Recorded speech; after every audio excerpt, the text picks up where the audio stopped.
Buenas tardes, buenas noches. Mi equipo vamos a presentar el tema de lípidos y estamos conformados por Dana Paola, Mariel Padilla, Tania de Jesús e Isaac, su servidor. Vamos a comenzar primero con un poquito de teoría de la parte de Mariel y de ahí nos seguiremos con algunos ejemplos. También veremos aplicaciones en la vida diaria, más que nada con nuestro entorno, con nuestro cuerpo, con cosas un poquito más biológicas. Y de ahí vamos a ver también un poquito de estructura y de su nomenclatura. Así que, pues sin más, vamos a comenzar.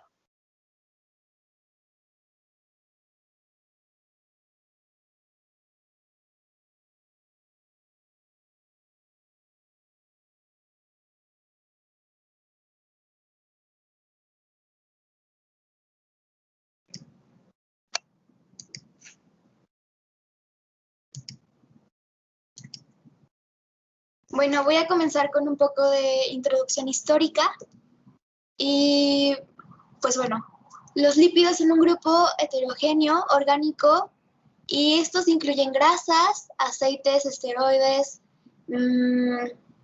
ceras, entre otros compuestos que tienen una estructura y propiedades físicas y químicas muy parecidas.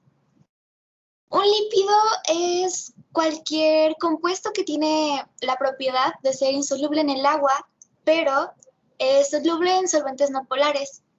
En la presentación podemos ver cómo tiene una cola, por así decirlo, que en realidad es una cadena hidrofóbica y una cabeza polar.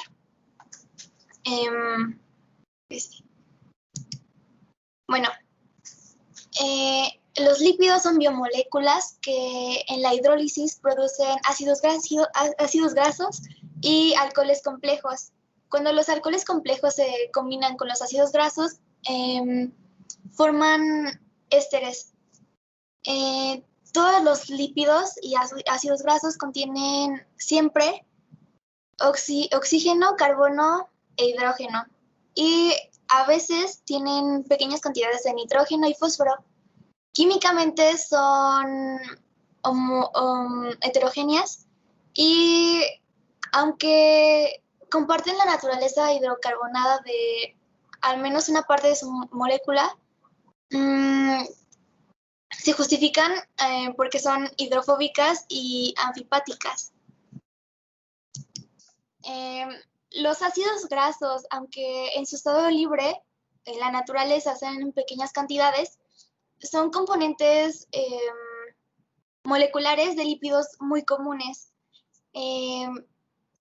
Y pues comúnmente están compuestos de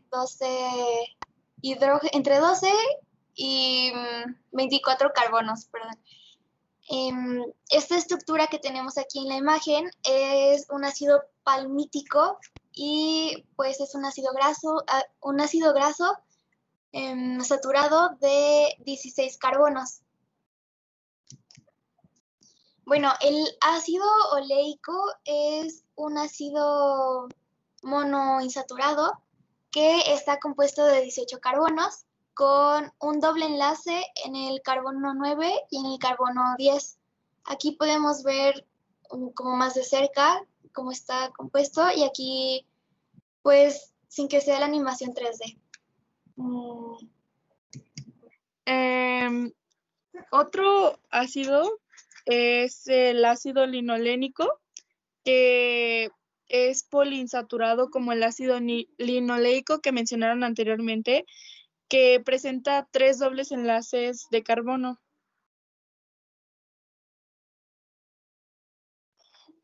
Los triglicéridos son los ésteres de alcohol y glicerina con 3 ácidos grasos.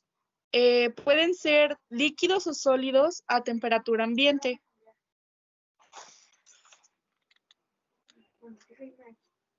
Los éridos son ésteres de ácidos grasos con alcoholes monohidroxílicos. Un ejemplo principal de los éridos es el componente de la cera de abeja.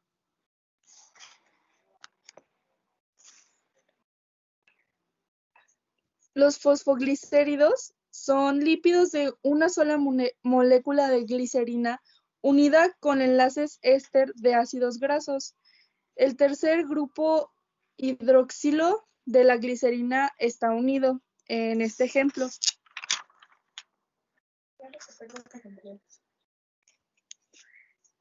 Por último, los esfingolípidos tienen un componente principal de aminoalcohol. Este compuesto da lugar a la ceramida, que construye la base estructural común de todos los esfingolípidos.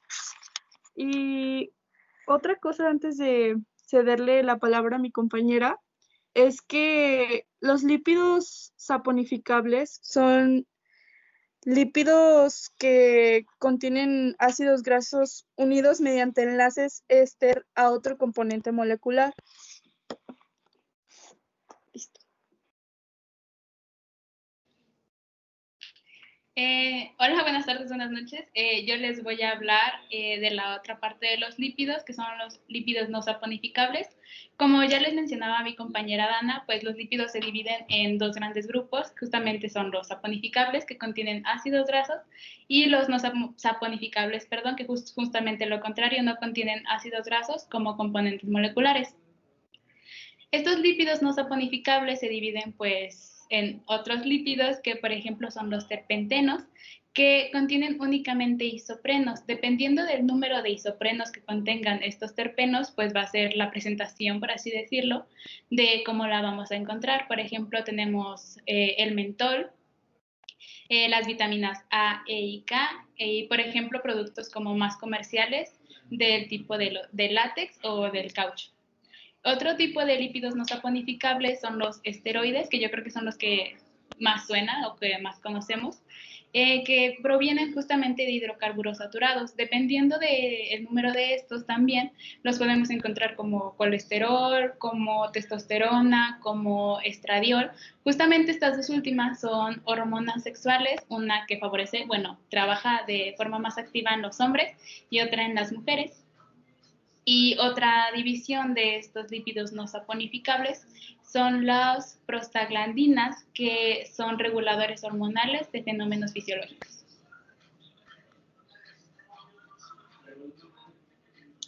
Bueno, vamos a pasar a la sección de reacciones químicas. Primero, pues una pequeña definición de las reacciones químicas, que es justamente ese proceso de transformación pues de determinada materia. Para que esto suceda, pues es necesario que intervengan dos o más sustancias para ya sea consumir o liberar energía.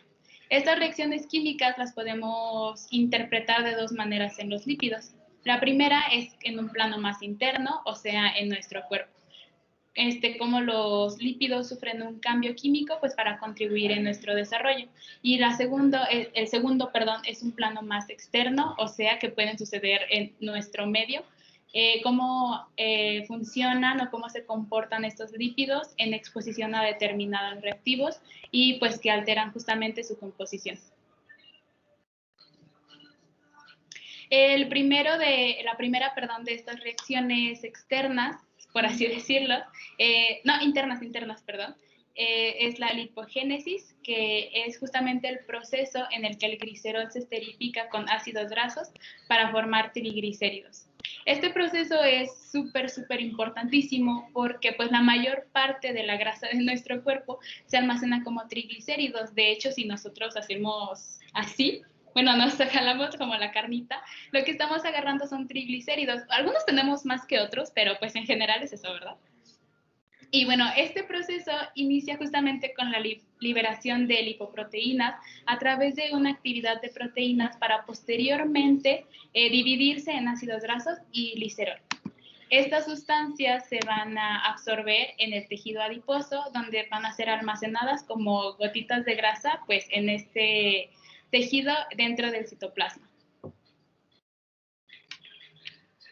El que sigue, bueno, interno también es la lipólisis, que es justamente el proceso mediante el cual estos ácidos grasos ya almacenados en el tejido adiposo se van a convertir en energía. Bueno, pues este proceso también es súper importante porque gracias a él nosotros podemos hacer pues nuestras acciones cotidianas y a lo mejor un poco más, como ya sea alguna actividad física, algún deporte, etcétera, ¿no?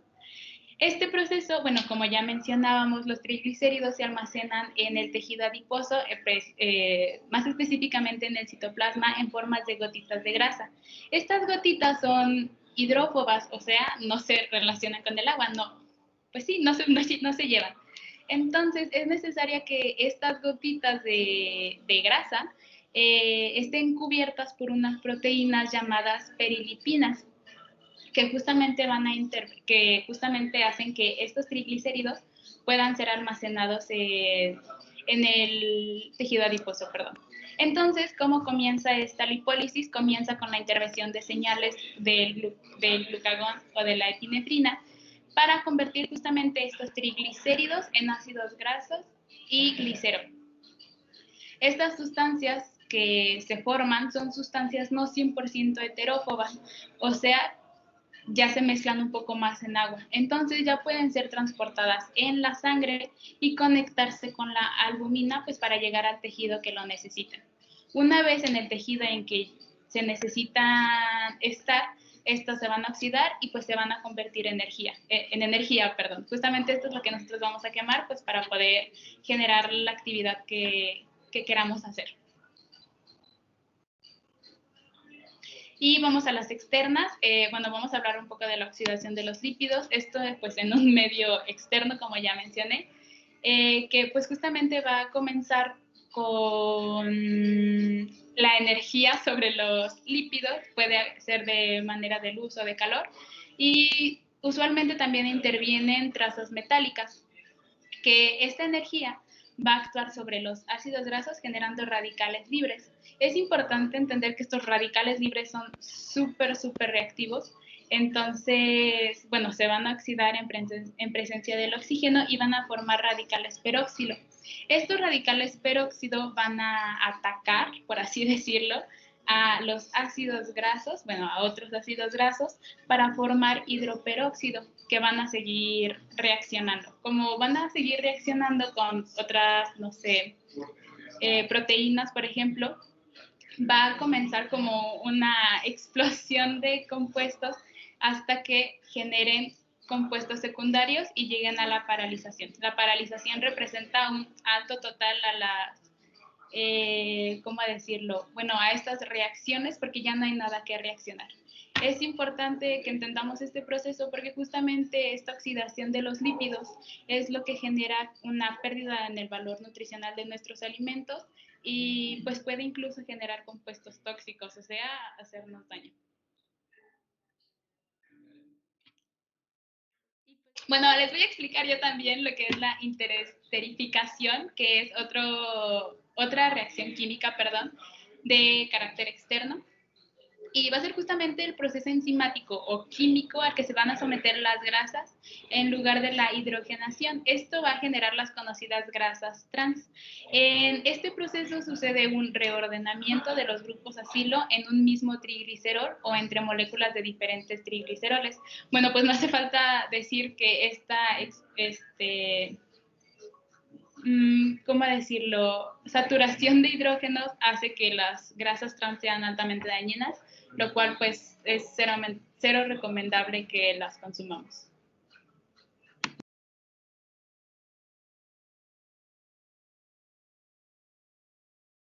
Bueno, a continuación lo que vamos a ver es un poquito de la nomenclatura de los ácidos grasos. Esta nomenclatura vamos a regirnos principalmente por lo que es las reglas de la IUPAC.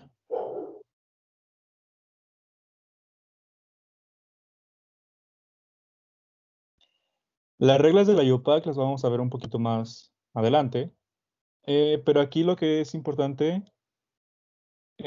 son estos ejemplos.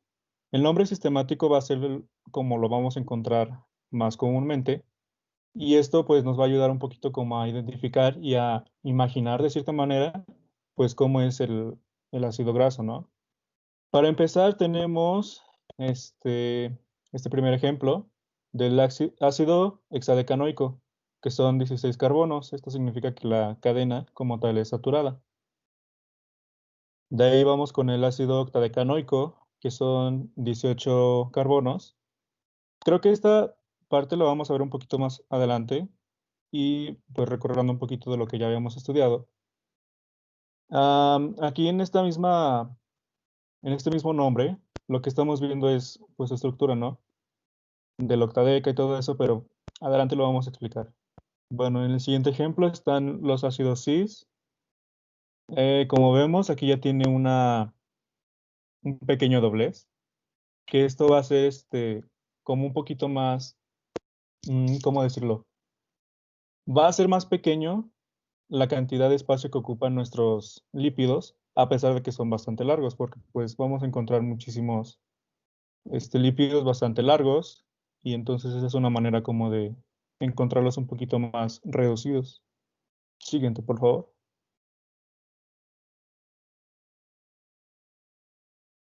Y bueno, aquí estamos con las reglas de la UPAC. La primera regla para poder nombrar nuestros compuestos es que vamos a reemplazar la terminación es ano de nuestro compuesto y lo vamos a cambiar por la terminación oico. Esto aquí es importante destacar que el alcano debe ser y estar con el mismo número de carbonos. Tenemos algunos ejemplos, por ejemplo, el ácido metanoico, que fue transformado a partir del ácido fórmico. Como vemos en la parte roja de los nombres, son los comunes, los más usuales, pero al nombrarlos con la nomenclatura UPAC, podemos encontrarlos en su forma de lípido un poquito más exacto para saber, por ejemplo, cómo y en dónde van a reaccionar, no sé, en el cuerpo, en alguna reacción química o similares. Aunque pues normalmente se puede nombrar como uno lo prefiera. Pero en términos generales, pues es eso. La segunda regla es que en los sustituyentes vamos a numerar lo que es la cadena de mayor longitud de carbonos. Tenemos aquí algunos ejemplos. Hay que fijarnos muy bien, primero, que sea la cadena más larga, porque por ejemplo en la segunda imagen que tenemos, podríamos habernos ido del 1 hacia el doble enlace al oxígeno, pero eso nos quitaría un carbono, lo cual estaría incorrecto. Aquí también es importante destacar que vamos a poder darle o adjudicarle los localizadores. Localizadores es lo que vamos a estar viendo como 1, 2, 3, 4, y eso va a significar la posición del carbono. Aquí, como les decía, vamos a darle el carbono más bajo a los ácidos carboxílicos, que son los prioritarios. En la siguiente regla, la número 3, tenemos que vamos a manejar distintas prioridades. Recordando un poquito, los alquenos y alquinos tienen una forma de nomenclatura, perdón, un poquito diferente. Aquí lo que vamos a considerar como primero son los ácidos carboxílicos, como ya les mencionaba.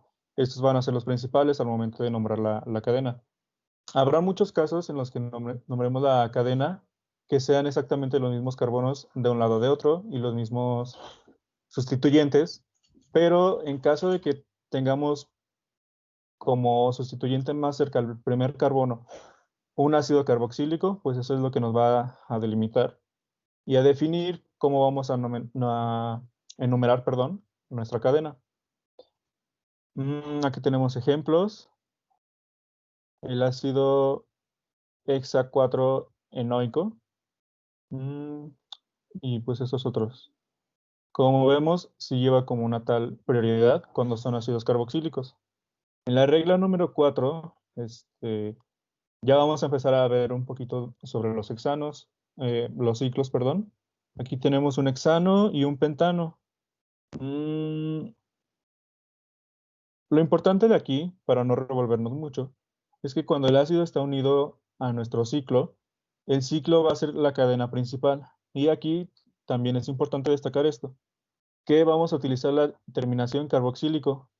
Si recordamos un poquito en las clases, los ciclos se nombraban hasta el final Aquí se está nombrando prácticamente el inicio y se toma como terminación carboxílico. Esto para denotar que son lípidos, como les decía al inicio. Más que nada por términos más sencillos para un estudio más avanzado. Siguiente, por favor.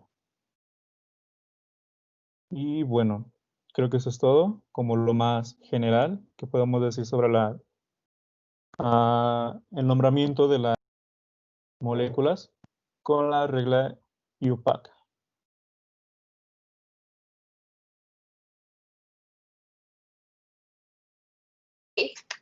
Bueno, pues eso fue todo. No se rían, que me ponen nerviosa. Bueno, eso fue todo por la presentación de hoy. Esperamos que le haya gustado, profe. Lo queremos mucho y pues muchas gracias. Nos vemos la siguiente semana.